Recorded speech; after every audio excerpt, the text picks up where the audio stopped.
არასდროს მომბეზდება ამაზე საუბარი, თუ როგორ შეერკინენ ფშავხევსურებისა და არაგვისპირელების მიერ შემდგარი 300 კაციანი რაზმი ირანელების 30,000-იან რაზმს.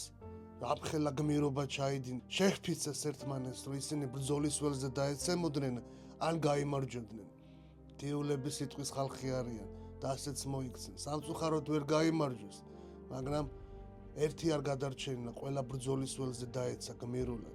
მათი მთავარი მიზანი იყო წინ წაწეულიყვნენ, პირდაპირ ცენტრში უტევდნენ.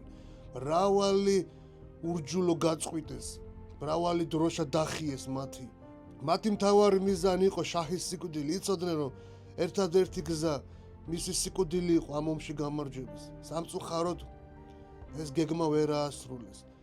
ჩვენი მეფე, ჩვენი მოხუცებული ერეკლე მეფე, როდესაც უკვე ალყაში მოექცა, 300 კაციდან ცოტაღა იყო დარჩენილი. ისინი მას ფარად დაუდგნენ ჩვენ მეფე ერეკლეს, დაიცვეს და გაიყვანეს ბრძოლის ველიდან უნებლად. ჰეი თქვენ არა გველებო, გაუმაძღარნო ომით და თქვენ საფლავებთან მოსვლა და მუხლის მოდრეკა მომინდა. გენაცვალეთ თქვენ.